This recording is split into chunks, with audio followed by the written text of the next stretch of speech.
terima kasih kita ucapkan kepada Bang Dedi dan juga lebih khusus kepada Ketua BKM, Ketua PKM yang lama Pak Nazar, seluruh pengurus jajaran pengurus PKM Al Mubarak, seluruh jemaah, bapak-bapak, ibu yang hadir pada malam hari ini. Terima kasih, Ana tentunya mengucapkan terima kasih dihubungin oleh Pak Dedi. Ya, kebetulan memang Ana sendiri sebetulnya sudah rindu lebih dari 2 tahun yang jelas itu nggak pernah hadir ke sini dan juga ke konsen 1, bahkan mungkin hampir 3 tahun sudah nggak pernah sama sekali. Nah, jadi nggak pikir-pikir panjang lagi, walaupun saya sebetulnya pada saat ini masih belum fit, terus terang masih belum fit karena kemarin agak kena flu dikit. Setelah lebih dari 2 tahun selama masa COVID, saya tidak, alhamdulillah dikasih kesehatan oleh Allah, tidak pernah sakit sama sekali. Semenjak COVID, kalau banyak orang sakit, anak malah justru nggak sakit. Jadi COVID itu di bulan 12, anak ingat, kemudian karena ada permasalahan dengan ini dan itu, banyak sekali tentang hal-hal yang negatif. Ya, sebagai orang yang sudah berumur tentunya banyak dinasihatin oleh anak-anak, jangan sampai begini, nggak ada urusan. Nah, dengan itulah memotivasi kita untuk menjaga kesehatan. Menjaga kesehatannya sederhana saja, nggak ada yang macam-macam sih. Yang penting semua itu kan Allah yang mentakdirkan kita untuk sehat. Mungkin yang jelas lebih dari 2 tahun, karena Desember per Desember baru 2 minggu yang lalu ya ada flu sedikit. Nah, sekarang juga masih agak-agak kurang enak. Nah, karena ditelepon Pak Dedi untuk ketemu saya 2, karena saya juga sudah rindu juga, nggak pernah di sini, ya nggak ada pikir-pikir lagi tentang mau apa disampaikan, bagaimana bentuknya, apalagi sudah ada dengar kopi, ya udah kita ngopi gitu. Apalagi kan ini mantan grup kita dulu terakhir di Ali itu grup ngopi Ali gitu ya, ada kita bikin di Stoples itu, kita buat stiker juga khusus, jadi memang luar biasa. Baik, Bapak Ibu sekalian, mungkin kita langsung saja ya. Tetapi paling tidak seperti tadi di judulnya adalah kopi dan konspirasi. Nah, ini ada apa nih kopi dengan konspirasi? Ini adalah sesuatu yang baru ini. Nah, ini bisa bikin sendiri tentunya kan. Ya paling tidak kita ngopi sambil bicara tentang konspirasi, nah, gitulah ya. Nah, ini dibohongin oleh judul ini. Jadi bagus. Kayak kemarin Pak Zalik ada buat ada dia Habib Sauki dalam pusaran politik, wah menarik juga ya, apa itu dibuat. Jadi pandai berjualan gitu ya. Baik, paling tidak dalam kita berbicara tentang konspirasi ini ada beberapa item tentunya yang harus kita sepakati bersama, yaitu pertama, Al-Quran itu menjelaskan tentang segala sesuatu. Ya, ayatnya adalah di surat An-Nahl ayat 98 kalau tidak salah. Wa nazzalna 'alaikal kitaba tibyanan likulli syai'. Ya. Sesungguhnya diturunkan Al-Quran itu untuk menjelaskan tentang segala sesuatu. Jadi menjelaskan segala sesuatu. Gak peduli tentang apapun permasalahannya. Mau masalah urusan pribadi kita, mau urusan politik, urusan bangsa, urusan kenapa kita tidak naik pangkat dan lain sebagainya, ada penyelesaiannya di Al-Quran. Yakin gak kira-kira? Yakin beneran? Kita sendiri nggak yakin gitu ya. Nah, yang jelas yakin tidak yakin kita wajib meyakininya. Ya, urusan yakin beneran ikhlas atau enggak urusan nanti. Yang penting kita paksa dulu untuk diri kita yakin yang pertama kali, ya kan? Nah itu. Yang kedua adalah di dalam Al-Quran terdapat semua ilmu. Anzalallahu fihil Quran kulla ilmin. Sesungguhnya telah diturunkan dalam Al-Quran itu adalah untuk semua ilmu. Mau ilmu matematik, ilmu sejarah, ilmu politik, semuanya ada. Wa bayyana lana kulla syai'in, dan menjelaskan tentang segala satu. Walakin ukullana, akan tetapi akal akan kamulah. Walakin ukullana tafsirun amma yatabayyana fil Quran. Tetapi akal-akal kamulah sebetulnya yang belum mampu untuk menerjemahkan apa-apa sebetulnya yang telah dijelaskan di dalam Al-Quran. Ibnu Umar adalah seorang sahabat Nabi yang juga sepupu Nabi, yang tinggal bersama Nabi, yang didoakan oleh Nabi, Allahumma faqihu fiddin wa alimhu ta'wil, didoakan oleh Nabi. Beliau menyatakan, seandainya tali ontaku saja hilang, aku akan cari jawabannya di dalam Al-Quran. Sampai segitunya. Jadi kalau kita kehilangan, ini HP berapa kali kira-kira hilang? Mana HP ku, mana HP ku? Apalagi kalau yang sudah berumur 50 tahun ke atas. Bahkan saya dulu waktu masih kerja juga, itu yang paling sering hilang itu pena. Karena setiap kali misalnya ke sana, ke meja sana, kadang-kadang pegang pena, taruh, lupa. Jadi paling hilang pena. Makanya setelah itu dompet tidak pernah bawa memang, takut ketinggalan dompet, lebih bahaya kan, ada KTP dan lain-lain. Nah itu. Jadi, nah yang ketiga artinya apabila kita tidak berpegangan kepada bahwa meyakinin kalau Al-Quran itu menjelaskan sesuatu dan semuanya ada ilmu semua ilmu ada di Al-Quran, kita akan mendapatkan konsekuensinya. Yang pertama, kita dosa, kita tidak mengimani kepada Al-Quran. Yang kedua adalah bahwa kita akan menerima konsekuensi, kita nanti akan menjadi umat yang termarginalkan karena kita tidak mau mengikuti arahan dari Al-Quran. Padahal di Al-Quran sudah ada semuanya. Nah, kita jangankan untuk memahami, kita bacanya aja masih nggak benar. Jangankan kita paham, makhrajul hurufnya kita mungkin masih salah dan lain sebagainya. Dan bisa pun kadang-kadang kita berapa kali kita di dalam satu hari mampu membaca Al-Quran.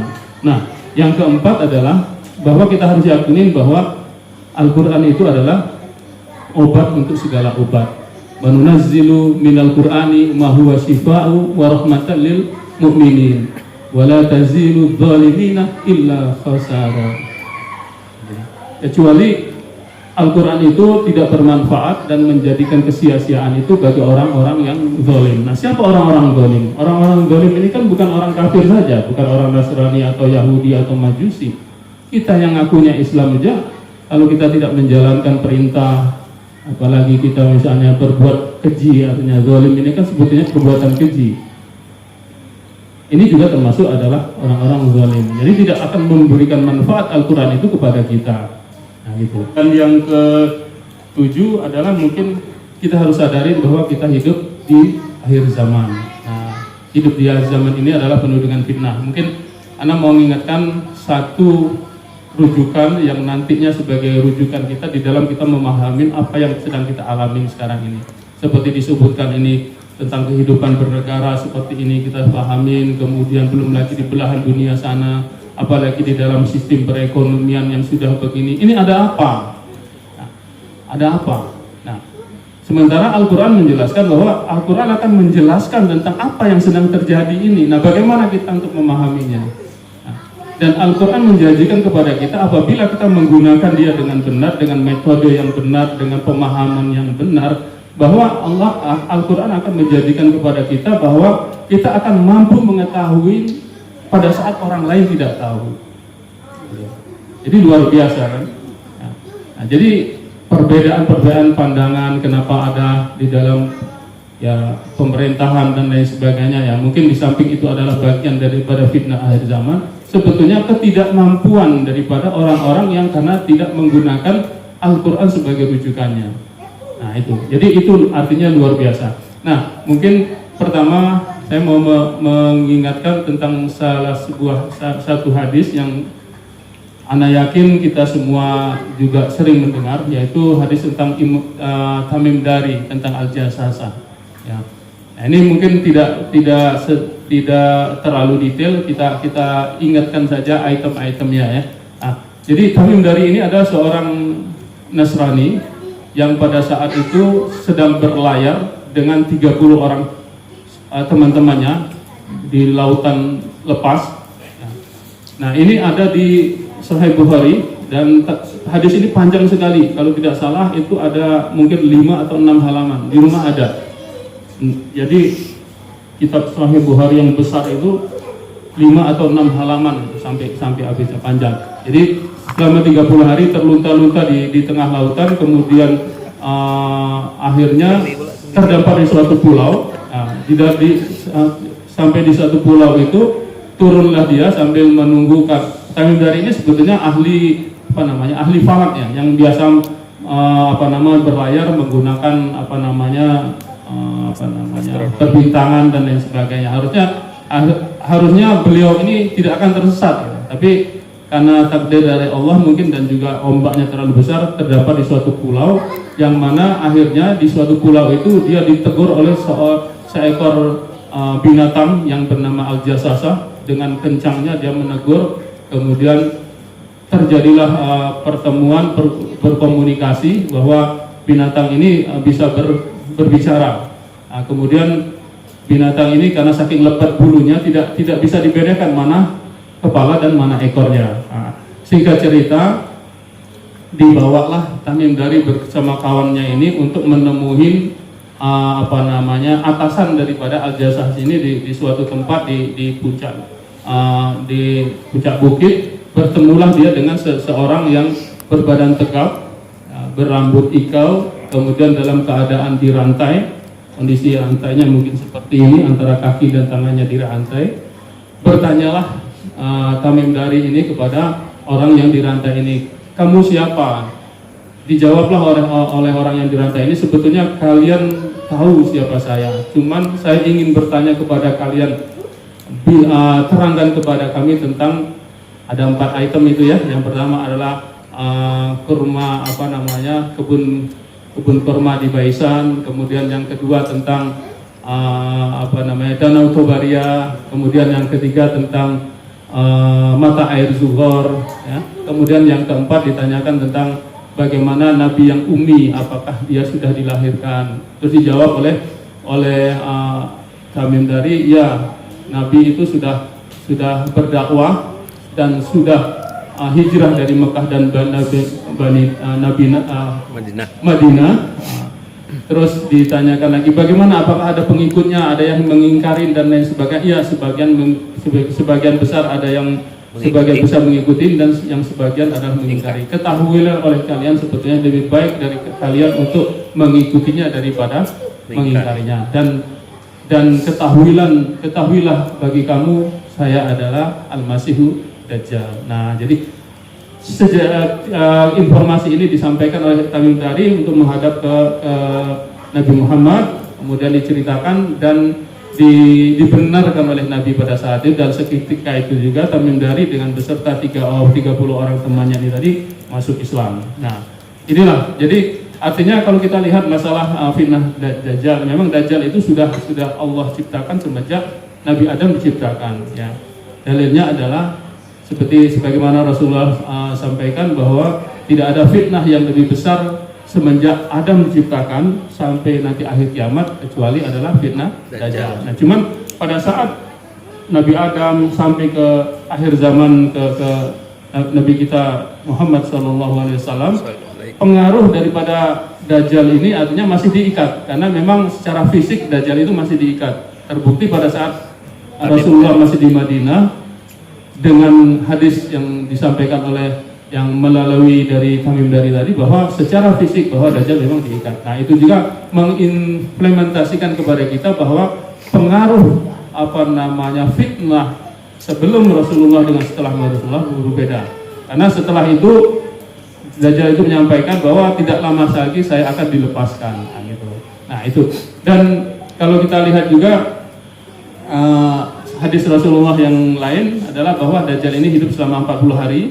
1 hari adalah 1 tahun, 1 hari sama dengan 1 bulan, 1 hari sama dengan 1 minggu, dan sisanya adalah hari-hari seperti hari-hari yang kamu lakukan. Nah, ini kan bermakna ini adalah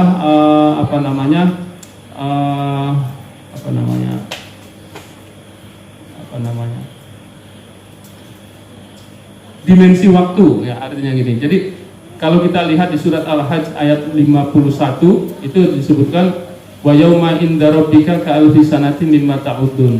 Sesungguhnya 1 hari di dalam pandangan Tuhanmu adalah 1000 tahun di dalam hitungan manusia. Nah, artinya begitu. Jadi Dajjal itu pertama dia hidup selama 40 hari, 1 hari 1 tahun, artinya Dajjal pertama kali setelah dilepas. Dia hidup itu setelah dilepas. Pada zaman Rasulullah masih di Madinah, tidak lama setelah Tamim Dari pulang, Dajjal dilepas dengan izin Allah. Hidup selama 1 hari sama dengan 1 tahun. 1 tahun jadi 1000 tahun. 1000 tahun pertama, dan para ahli sudah sepakat bahwa daerah di mana Tamim Dari terdampar di satu pulau itu adalah daerah Britannica, bagian daripada negara di Inggris. Wallahu alam di sebelah mana, ya jelas daerah. Nah, pada saat itu setelah keruntuhan setelah zamannya para sahabat, kemudian zaman tabiin, ya, itu selama 1000 tahun itu kan Britania menguasai dunia. Artinya pada saat itu selama 1000 tahun Dajjal di dimensi satu hari sama dengan 1 tahun itu bercokol di Britania di Inggris. Kemudian setelah itu pindah dia 1 hari 1 bulan hidup pada saat terjadinya yang namanya Perang Dunia ke-1, Perang Dunia ke-2, di mana tiba-tiba Amerika muncul sebagai the rolling stick, sebagai pemimpin dunia. Tidak tahu bagaimana ceritanya tiba-tiba Amerika menjadi negara adidaya. Ini sesuatu yang tidak masuk akal. Amerika yang baru ditemukan, yang belum ada orang dan lain sebagainya, tiba-tiba dengan ada perjanjian Balfour namanya, konspirasi besar di situ, sehingga tiba-tiba Amerika menjadi. Nah, secara syariat yang harus kita ketahui, kita yakinin bahwa Dajjal secara fisik di dimensi lain, ya, karena Dajjal belum muncul di dimensi kita, di dimensi lain. Kalau tadi 1 hari 1 tahun, kemudian 1 hari 1 bulan, nah berapa lama dia nanti akan bercokol di dimensi 1 hari 1 bulan? Kalau kita lihat kalfi sanatim 5 ta'udun tadi 1000 tahun, kita coba bagikan dari 1000 kita bagi dalam 1 bulan. 30 hari, 1000 dibagi 30 itu kira-kira sekitar 83 tahun. Jadi periode ketiga setelah Britania menjadi pemimpin dunia, Dajjal ini secara fisiknya di dimensi lain pindah ke Amerika. Amerika menjadi negara adidaya selama 83 tahun. Semenjak kapan? Semenjak peralihannya itu antara Perang Dunia Pertama itu 1914 sampai 1919, dan dilanjut dengan peperangan kedua 19 sekitar 38 sampai 1945, itu Perang Dunia Kedua. Nah, itu sebetulnya Dajjal sudah pindah. Nah, anteknya yang tidak tahu siapa, mereka juga cuma menjalankan, tetapi tidak tahu menjalankan ini siapa perintahkan. Sebagaimana kita sekarang ini lah. Kalau kita bicara tentang apa yang namanya vaksin, kemudian apa yang masalah COVID, dengan protokol kesehatan, dengan cara-cara SOP-nya harus begini, kalau orang sakit harus ini. Kalau kita tanyakan ujung ini, mereka seperti seperti mayat hidup. Kita tanyakan, bagaimana ini? Kalian yakin proses seperti ini benar? Kalau orang sakit ini dikasih afigan, kemudian tidak dicek begini, mereka cuma menjalankan SOP. Nah, SOP ini yang membuat siapa? Telusuri sampai ke atas, nggak ada yang bisa jawab. Anda pernah ribut Jakarta, pernah juga di rumah sakit yang besar. Gara-gara kita mau mengunjungi saudara sakit tidak boleh, ngamuk anak. Panggil. Kalau memang ini orang meninggal gara-gara COVID, anak bilang, tunjukkan, presentasikan kepada kita. Anak bukan ahli biokimia, bukan dokter ya. Dokter mungkin juga nggak ngerti soal kimia. Tapi paling tidak, anak seorang sarjana teknik kimia yang pernah dia belajar mikrobiologi. Paling tidak kalau ada artikel, ada jurnal, orang nggak paham tentang jurnal, kita ngerti lah, lebih cepat ngerti. Kalau orang mungkin 10 kali, kita mungkin 2 kali ngerti. Itu aja sebetulnya. Nah, gitu. Jadi sesuatu hal yang memang kalau kita orang kecil mengatakan sebagai kita, ini hal-hal yang bodoh, masa mereka nggak tahu sih? Ini ada apa ini? Nah, kalau kita kembali ke situ, kembali kepada ayatnya tadi, sebetulnya kita nggak heran juga, karena memang sekarang kita ini sedang diprovokasi agar kita melawan, sehingga terjadilah peperangan tadi. Tapi mau tidak mau peperangan itu pasti akan terjadi. Ya, Perang Dunia Ketiga ada lagi ke atas ya Dajjal tentunya kan, tapi terlalu jauh Dajjal kan. Nah, antek-anteknya ini sudah dipersiapkan. Bisa jadi Dajjal itu sudah main-main ke Indonesia, wallahu a'lam. Tapi kan bukan di alam kita, kan dia tinggal melihat dengan matanya. Nah, Rasulullah sudah sebutkan bahwa Dajjal itu adalah bermata satu, kemudian ada kafaroh, itu sudah sering kita lihat. Nah, maknanya juga bukan secara fisik sebetulnya matanya satu sebetulnya. Ada disebutkan di situ dia bermata satu dan bisa dilihat tulisan kafaroh dan bisa dibaca oleh orang walaupun dia buta huruf. Artinya kalau orang buta huruf gimana bacanya? Ini membacanya bukan dengan mata, tapi dengan mata hati. Jadi nggak tahu. Yang paling Anda ingat semenjak ada isu COVID yang tidak masuk akal. Kami waktu itu di FPI sudah Anda sampaikan ribut. Ini adalah wabah bohong. Tidak ada wabah yang sekali dalam satu hari ratusan orang mati seketika dan bersamaan.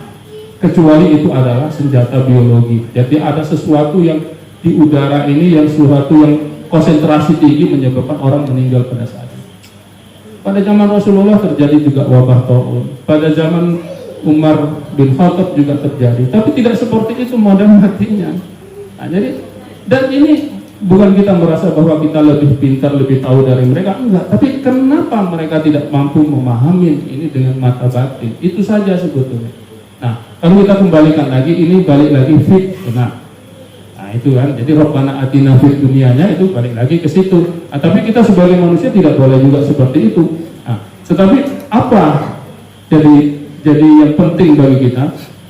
Karena kita ini sudah terbiasa dengan hidup dengan bakteri, dengan virus, dan kalau kita tanyakan mana buktinya virus corona ini membunuh banyak orang? Nggak ada.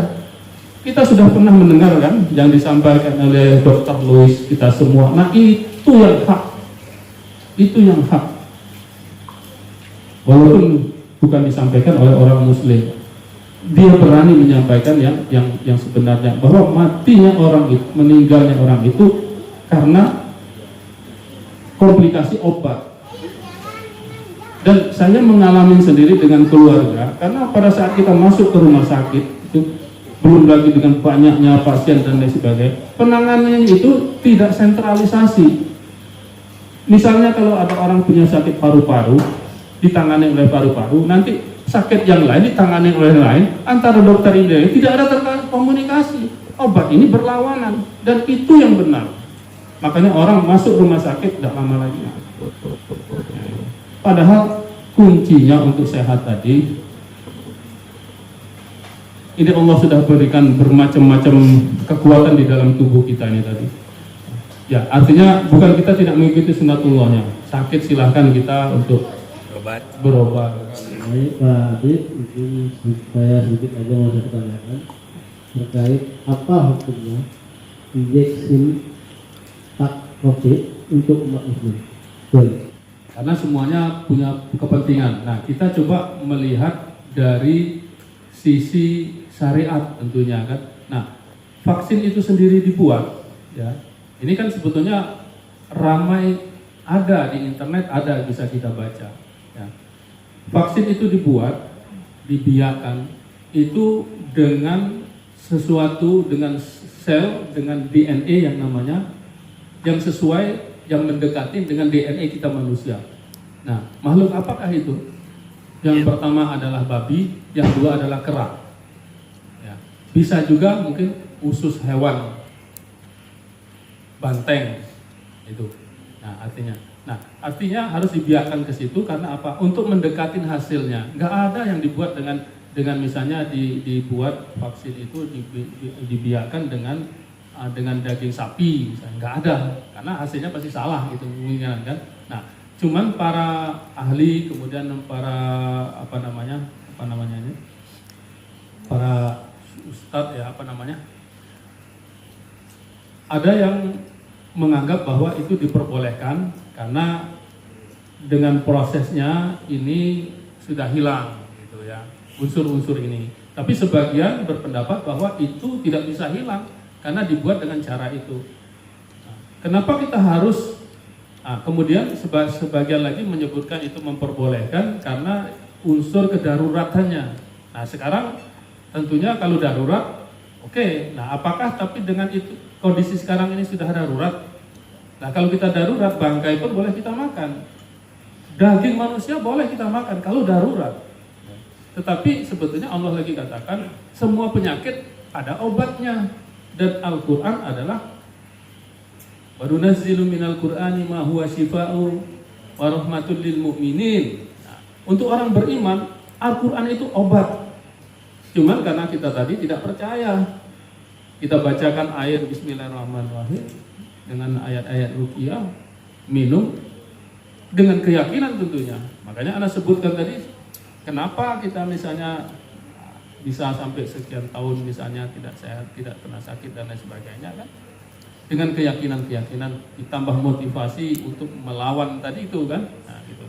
Jadi ada dua pendapat, Pak. Jadi kalau memang kita memang terpaksa, memang tidak ada lagi yang bisa kita lakukan, apalagi kita orang kecil, kalau enggak nanti misalnya terus kita dipecat, kemudian misalnya kan dengan dipecat nanti ekonomi kita akan kemana, anak istri. Nah, itu wallahu alam, artinya ya mau tidak ada solusi lain, ya boleh-boleh saja mungkin ya. Nah, gitu. Tapi kalau anak semaksimalnya kalau misalnya bisa mengelak dari itu dielakkan. Dan karena memang coba kita baca di mana-mana, cari juga jurnal, tidak ada yang mengatakan bahwa vaksin itu bisa melindungi dari yang namanya COVID-19. Nggak ada. Nah itu ya Pak RT. Di kelompok mananya mereka? Karena mereka di dewasa ini sangat berperan juga. Kita lihat kekuatan mereka seperti Korea, Korea Utara, ya Cina lah kita bilang. Sekarang kan begitu sangat kuat juga. Cuman di cerita tadi kan Yahudi, Nasrani, segala macam Israel, segala macam kan hanya itu kisaran itu saja. Nah kan yang sangat mengimbangi kekuatan itu kan sekarang komunis. Dari kisah-kisah ini komunis itu di dalam rangkaian cerita itu dan yang kan dia di bagian mana dia komunis ini? Sebagai respon terhadap kapitalisme. Nah, sebetulnya ini terjadi karena sebetulnya untuk perlawanan terhadap hegemomi daripada Yahudi dan Nasrani tadi juga sebetulnya. Nah, dan dia juga bukan agama. Kalaupun mungkin mau dia masukkan ke agama, mungkin masuk kepada waladzina asroku, jadi orang-orang yang musyrik gitu ya, yang musyrik gitu ya, masuk orang musyrik. Nah, musyriknya ini dalam pengertian kan walaupun mereka tidak mengenal Tuhan, kan, tapi dia menuhankan sistemnya, menuhankan keuangannya, menuhankan pemimpinannya dan lain sebagainya, kan sama saja. Sebagaimana kita juga kan, kita juga menuhankan takut mati pencaharian. Nah itu kan menuhankan juga kan. Padahal Allah juga menjanjikan, kalau kamu ingin berjumpa kepadaku, janganlah mensyarikatkan aku dengan segala sesuatu. Nah itu kan di surat yang sering dibaca Jumat pagi subuh, ya. Surat apa itu namanya? Yang ada sujudnya. Ini kan yang terakhir ya. Nah, artinya di surat Kahfi terakhir. Jadi masuk ke sana. Jadi kalaupun kalau diambil urutannya, sebetulnya tidak sekejam yang dua golongan ini sebenarnya. Karena ini hadir itu karena ini juga, sebagaimana tadi misalnya tentang apa yang terjadi di Wuhan misalnya, itu kan sebetulnya pakai kita yakin itu orang Cina yang punya kerjaan. Apa yang terjadi di yang umat Islam dibantai di Cina itu Uighur. Apakah itu orang-orang Cina? Yakin kita dengan itu. Kalau kita menggunakan mata telanjang kita mungkin seperti itu. Tapi kalau kita buka mata hati, semua itu kerjaan dari mereka sendiri. Mereka yang ngomporin ini, sisi lain yang ini dikomporin, yang itu orang Muslim harus kamu ini, ini kamu ini. Jadilah belakangnya itu semua. Dua orang ini aja sebetulnya. Karena Allah sudah ingatin. Nah yang lain itu adalah komplementari lah. Tambahan-tambahannya yang gratis-gratisan lah. Kita harus terima aja lah. Terima itu dalam pengertian agar supaya kita mendapat pertolongan Allah. Nah, bagaimana? Allah sendiri menyebutkan bahwa inna nasrullahi qarib gitu ya. Sesungguhnya pertolongan Allah dekat. Nah, dekat kok nggak datang gitu. Ya karena kita umatnya ini tidak menolong agamanya Allah. Karena kalau kita menolong agama Allah, Allah janjikan Allah akan menolong kita dan meneguhkan kedudukan kita, memberikan kita kemenangan. Nah, Allah berang memberikan belum memberikan kemenangan, artinya kita perlu introspeksi diri nih, sejauh mana kita menerang agamanya Allah, sejauh mana kita menerapkan syariat. Apakah kita tiap hari juga datang ke masjid subuh berjamaah atau dan lain-lain, apa yang kita lakukan jauh dari hal-hal yang subhat atau yang haram paling tidak kan. Nah, ini sebagai introspeksi. Nah, jangan-jangan kita semua jerit-jerit minta pertolongan Allah, tapi tidak ada jalan Allah bagaimana mau menolong kita, sementara kita tidak pernah menolong agamanya. Nah, itu saja. Di samping tentunya dengan perspektif lain, ini adalah memberikan kesempatan kita untuk berbuat ya.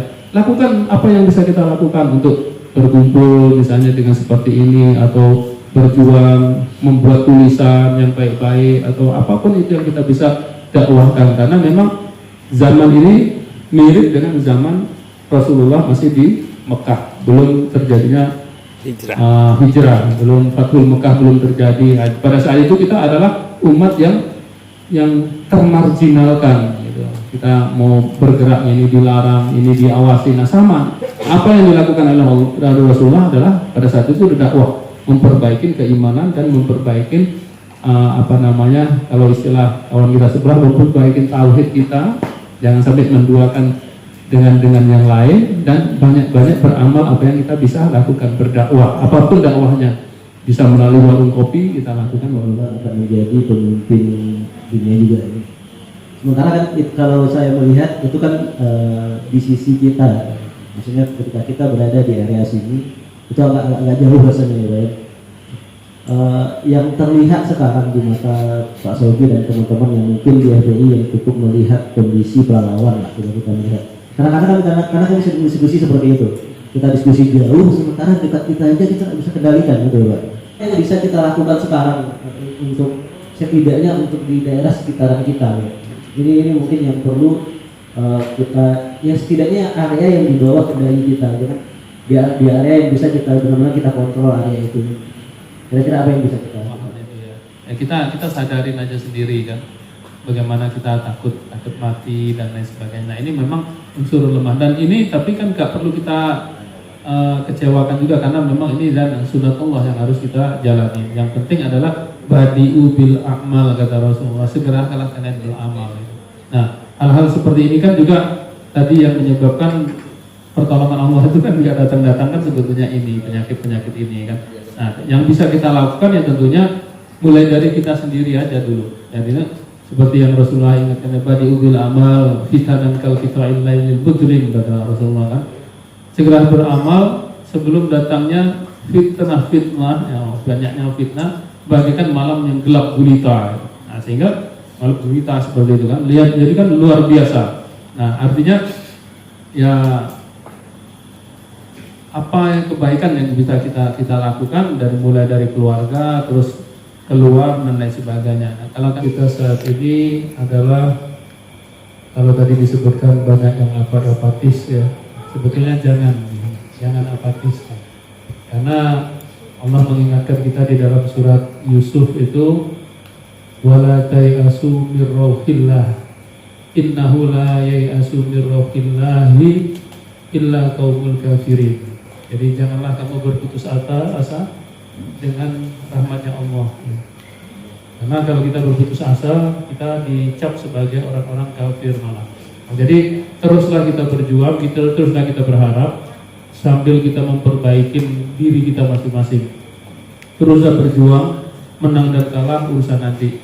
Sebagaimana kami ini mau berjuang dalam pengertian secara konstitusional. Dan ini tidak ada urusan dengan apa-apa, kita tidak akan mengeluarkan uang sepeser pun tidak akan keluar.